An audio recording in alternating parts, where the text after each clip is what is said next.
When I was a sophomore in college, I lived in a small but beautiful historic studio apartment in a small East Coast city that had somewhat of a reputation for crime and danger. However, the neighborhood I lived in was usually considered one of the good neighborhoods. It was close to the city's university and was mostly students living there, especially on the street my building was on. My building was a huge four-story townhouse, if you can really call it that. It was really a mansion as a whole, built in 1895. The architecture was really awesome. Built-in bookshelves and huge mahogany pocket doors that slid into walls. Anyways, the building wasn't exactly in mint condition, and my landlord was pretty lazy. He would always come by and check up on things and make promises to get stuff fixed, but never really got around to doing much of anything. The apartment I was renting was on the first floor, and my front door immediately on the left as you walked in the building's door to the street. This door, the building's front door, which from the street opened to a small lobby area with only one door in it, mine, and a staircase to the other apartments upstairs, was huge and heavy and never really locked. In fact, you couldn't lock it, and in fact, it didn't even close all the way. So basically, the door to my apartment was open to the street. I asked my landlord countless times to please do something about the front door, but he never did anything. Well, one night I was getting home from work and it was really late, about 3:45 a.m. I worked as a pizza delivery driver at a place that was open really late every night, and I was just sitting on my couch watching a little TV before I went to bed. I'd also gotten totally naked, something I truly loved being able to do considering I lived alone. Anyways, not 10 minutes since I'd gotten home and sat down, I hear three slow knocks on my door. I'm thinking, who the fuck would be at my door at this hour? What could they possibly want? And why didn't I hear the building's front door open like I normally do? Young and naive, I was half scared and half intrigued. I put a robe on and slowly crept towards the door, which, by the way, was literally right next to the couch where I was sitting. At this point in time, my door didn't have a peephole, so I just had to kind of take a leap of faith and open the door. When I did, a tall, emaciated, middle-aged man stood staring down at me with low eyes and a grin. He was wearing all black in many layers, and a big black trench coat. The first thing he said was, "Can I come in?" With the door barely open, I got a deep pit in my stomach and just went, no man, what's up?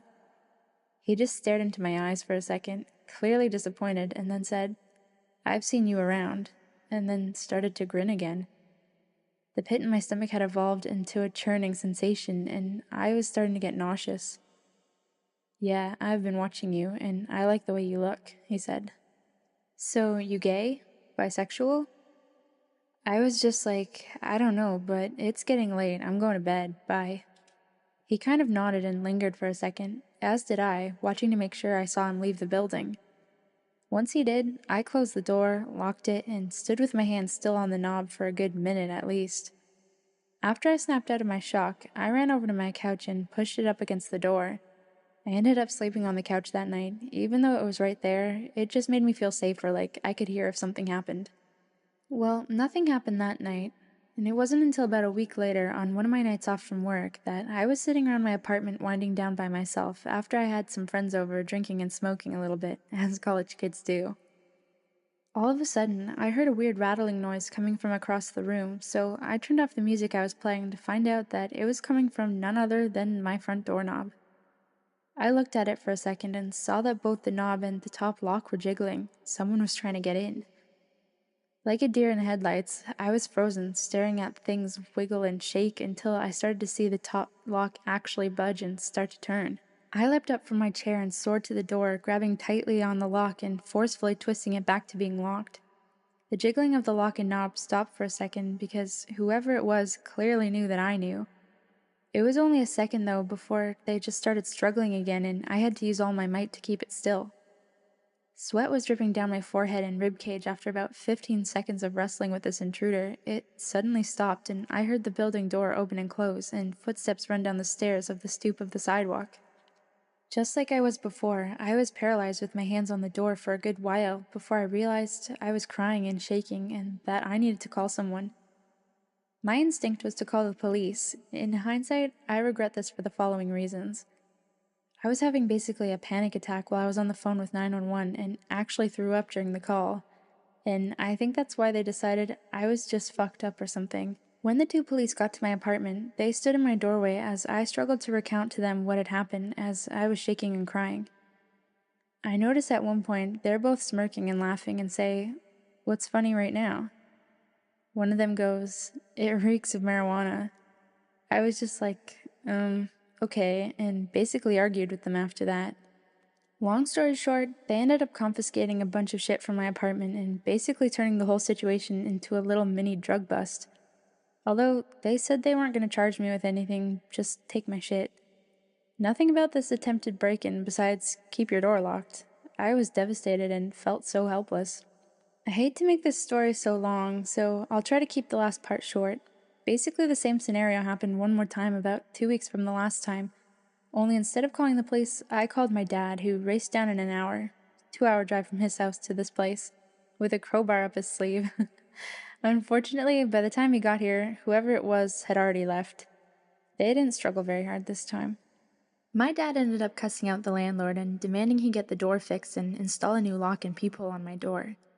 He did make this happen within a reasonable amount of time, and I also got one of those bars you wedge between the doorknob and the floor, as well as an aluminum baseball bat to protect myself with. So I felt a lot better from then on. Needless to say, though, I ended my lease for that apartment a month early and never moved back to that street. I never found out for sure who was trying to pick my locks and if it was the guy who had come to my door the first time, but whoever it was, let's not meet.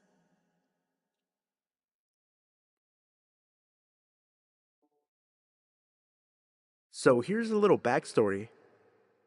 I'm a 19-year-old female living in the UK. I was on my day off from work as I worked 6 days a week at a very unpopular delivery service called Yodel. My mom was out the night before, staying at my grandmother's house due to her being ill. I have two small dogs, both Chihuahua Cross Yorkshire Terriers who don't really need all that much walking, but this Sunday morning I was feeling it. It was around 7:30 in the morning, which means it was still pretty dark out when I put their coats on and left the house. The local park is a 2-minute walk away from my house, which I had no problem getting to. So, cut to about 10 minutes into my walk. I'm halfway around the park when I notice that it's brighter than usual. I turn around to see a parked car in the parking lot, with its lights on full beam, directed straight at me. Now, at this point, I'm starting to feel uneasy as I'm about to start making my way back there, as that is the way that I had entered the park.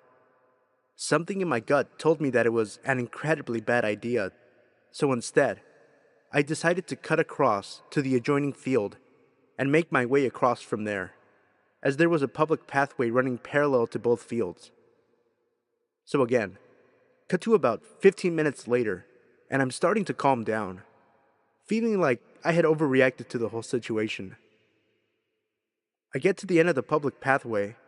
I've passed a few harmless people, and I'm feeling pretty stupid at that point. What I had forgotten was that the parking lot previously mentioned was just up the road, and the road I had come out at connected to it. As I was just about to turn off the public pathway back onto the main road, a car drives past that, at first, didn't look particularly memorable until the passenger seat in the car drove past with the biggest, cruelest, most evil grin on his face as they passed me. I stopped in my tracks, and they pulled up just down the road and waited. I started walking home double time, and the walk that would have taken me 20 minutes took me 10. And the entire walk home, this car followed me. Thankfully, I had to cut through little alleyways to get to the road leading to the park, and I managed to lose them by the time I got to my house. After I had caught my breath, I looked out my kitchen window carefully, without moving the blinds, to see three guys maybe in their mid-20s, stalking around the area, presumably looking for me and my dogs. So to you three creeps who have prompted me to change my dog walking routine like a freaking cop, let's not meet.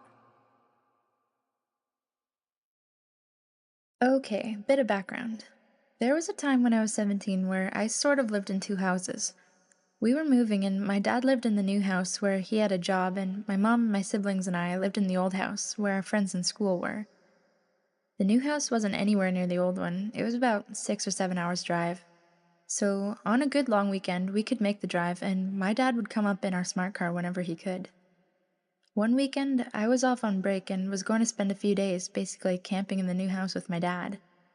I felt totally safe with him, and I was looking forward to the trip and even the time alone while he worked. The trip started out normally. We stopped at a rest stop about a quarter of the way there to pee, and we planned to stop at a halfway point for a gas station, tea, and another bathroom break. We were familiar with the gas station and had stopped there many times. It was a Royal Farms, if you have those near you. It's a chain place and relatively safe compared to some of the greasier places. We went in and I hit the bathroom while Dad made us both tea. I noticed a man looking awfully stoned standing near the men's room in the fire exit. He was wearing an entirely too tight leopard print shirt with a white jacket and he had slimy white blonde hair. He looked maybe 45. I smiled politely and went to my dad where I felt safe. I'm socially anxious, but not cripplingly. My dad isn't huge, but he's kind of a prepper and knows self-defense better than I did at the time. I knew that if there was someone who wanted to hurt me, he'd be there.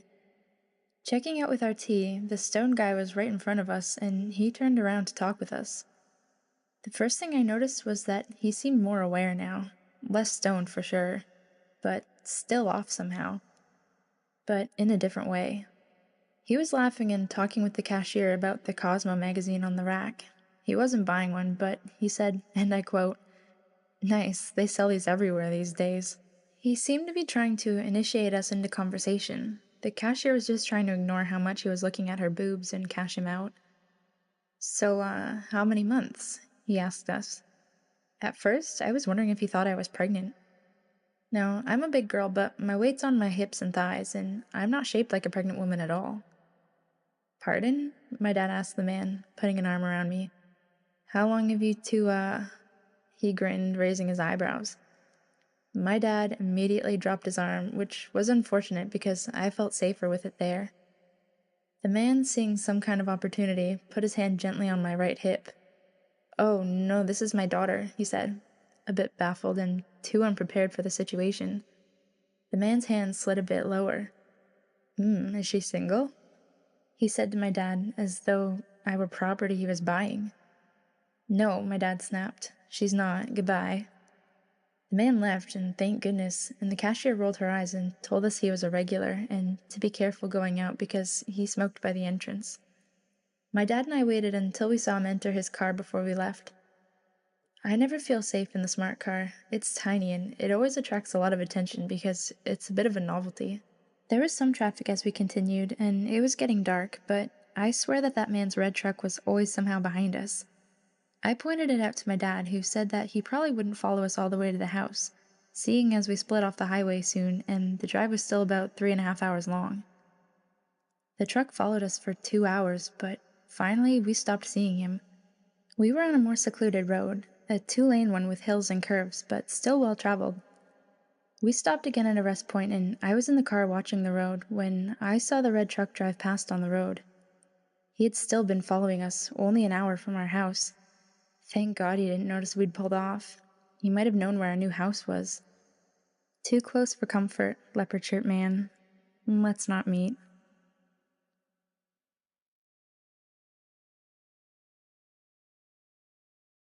I live in a small town in Canada.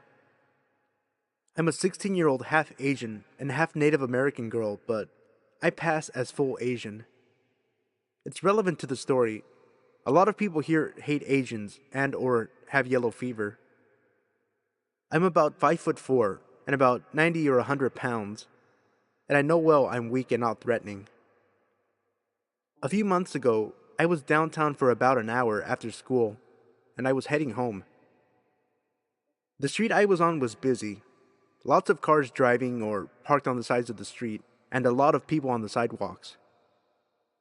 One of the cars slowed down a little, and a woman yelled, "Hey," or something. And I looked over, but I couldn't really see them, so I ignored it and kept walking, thinking they were talking to someone else. Not long after I passed the driveway, I heard a sort of yell that sounded the same. I kept walking, but they pulled out of the driveway and followed me slowly. I tried to ignore it, but I came to an intersection where I had to wait, and they pulled up next to me. In the passenger seat was a woman who I think was in maybe her mid 30s. To be honest, she kind of looked like stereotypical white trash, but that may be too harsh. I could see a man maybe mid or late 40s in the driver's side. Again, the woman said, "Hey." I said hi because I didn't want to be rude, and she asked my name. I almost told her before realizing I probably shouldn't, so I said why, and she responded, "Because you're cute." I awkwardly thanked her, and I think she said you're welcome, but I was starting to cross the street already. I was a little freaked out because in the interaction, she seemed kind of laughing like she was making fun of me or knew something I didn't. I saw the car again a couple of times, and they seemed to be circling blocks trying to keep up with me or know where I was. I was scared because soon I would reach my house and they would see me going in and know where I live. I heard them come up behind me and the woman said something again. I tried to ignore her, but she kept going and said things like, "Turn around. Why won't you talk to me?" I didn't want to be rude, but I was very uncomfortable. When I wouldn't talk to her and started walking faster, she started yelling things more violent and saying they wanted to take me somewhere or tell me or show me something. She called me a squinty eyed chink, said I should go back to my own country if I don't even speak English. I was starting to tear up because I was confused and I was alone, and they were both much bigger than me. I walked straight past my house and went on for 6 or 7 blocks to my stepmom's friend's house. They seemed to follow me until 2 streets before the house, sometimes still saying things, but I couldn't hear or I don't remember. I don't know why they gave up there. My stepmom's friend luckily was home and let me in and called the police, but they never found the people, probably because I never saw the license plates. I've been followed before, but nothing like this happens to me often, so to the laughing woman, I really, really hope we don't meet again.